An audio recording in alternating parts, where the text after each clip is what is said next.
مسلمانوں کے لیے بھی الیکشن ہیں، عہدے ہیں، پارلیمنٹ کی سیٹیں ہیں، اسمبلی کی کرسیاں ہیں، لیکن افسوس کی بات یہ ہے کہ آج کوئی سیاسی جماعت انہیں سنجیدگی سے نہیں لے رہا ہے۔ ٹکٹ کی بات تو دور کی، مسلمانوں کو صرف جلسوں میں نعرے لگانے، ہاتھ ہلانے، چمچہ گیری کرنے اور ووٹ بینک کے طور پر استعمال کرنے کے لیے بلایا جاتا ہے۔ سیکولر کہلانے والی جماعتیں بھی مسلمانوں کو صرف اقلیتی شعبے کا ٹکڑا پھینکتی ہیں، جیسے وہ دوسرے درجے کے شہری ہوں۔ یہ رویہ نہ صرف امتیازی ہے بلکہ مسلمانوں کی سیاسی صلاحیت، ان کی قومی خدمات اور ان کی ذہانت کو نظر انداز کرنے کی کھلی مثال ہے۔ کیا مسلمان صرف ووٹ دینے کی مشن ہے یا ان میں بھی قیادت کی صلاحیت ہے؟ کیا ان میں سے کوئی وزیر، سیکریٹری، چیف منسٹر یا گورنر نہیں بن سکتا؟ لیکن نہیں، سیکولر جماعتیں انہیں صرف اقلیت کا لیبل لگا کر مطمئن کر دیتی ہیں۔ سیاسی میدان میں مسلمانوں کی عدم موجودگی کا نتیجہ یہ ہے کہ ان کی سیاست اب مسجدوں، اوقافی اداروں، مدرسوں اور مقامی مذہبی کمیٹیوں تک سمیٹ کر رہ گئی ہے۔ مسجد کا صدر بننا، سیکریٹری بننا، وقف بورڈ کا ممبر بننا یا پھر وقف بورڈ کا چیئرمین بننا، مدرسے کی انتظامیہ کمیٹی میں جگہ پانا، یہی اب مسلمانوں کی سیاست کا محور بن چکا ہے۔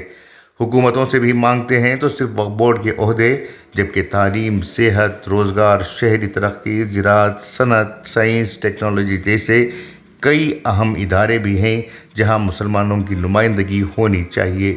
لیکن نہیں، بس وقف اور مسجد ہی کافی سمجھ لیا جاتا ہے۔ کیا یہ سیاسی شعور کی موت نہیں؟ کیا مسلمانوں کی سوچ اتنی محدود ہو چکی ہے کہ وہ صرف مذہبی اداروں میں عہدے تلاش کریں؟ سب سے افسوسناک بات یہ ہے کہ یہ مذہبی ادارے جو اللہ کی امانت ہیں، اب سیاسی مفادات کا آلہ بن رہے ہیں۔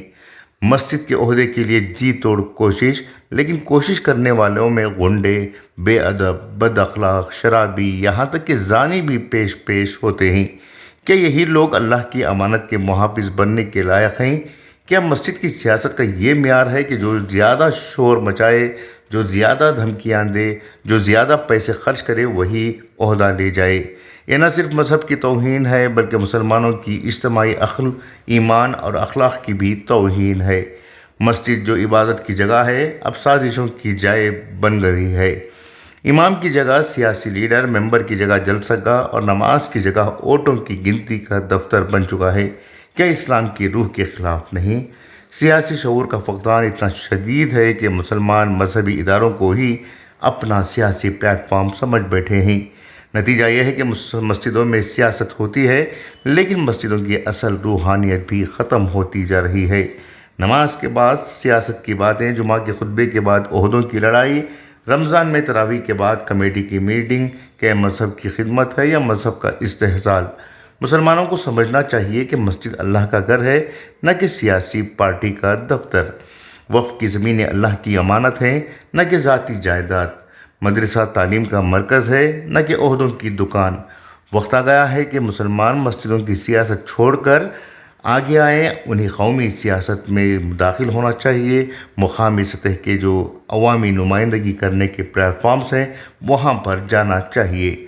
پارٹیوں میں شامل ہوں، ٹکٹ مانگیں، الیکشن لڑیں، جیت کر دکھائیں، تعلیم حاصل کریں، سائنس، ٹیکنالوجی، معیشت، صحت، زراعت میں ماہر بنیں، پھر عہدے حاصل کریں۔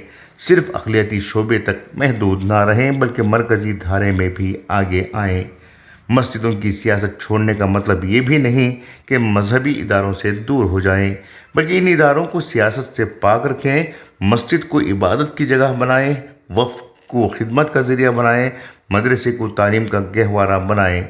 عہدوں کی لڑائی کے بجائے خدمت کی لڑائی لڑیں، اللہ کی امانت میں خیانت کرنے والوں کو مسترد کریں۔ اگر مسلمان مسجدوں کی سیاست میں الجھے رہیں گے تو نہ تو مذہب کی خدمت ہوگی نہ ہی قوم کی۔ آگے بڑھیں، تعلیم حاصل کرتے ہوئے اپنی صلاحیتوں کے ذریعے سے سیاسی جماعتوں سے اپنا حق مانگیں، الیکشن لڑیں، جیت کر دکھائیں، تب ہی مسلمانوں کی عزت ہوگی، تب ہی اسلام کی عزت ہوگی۔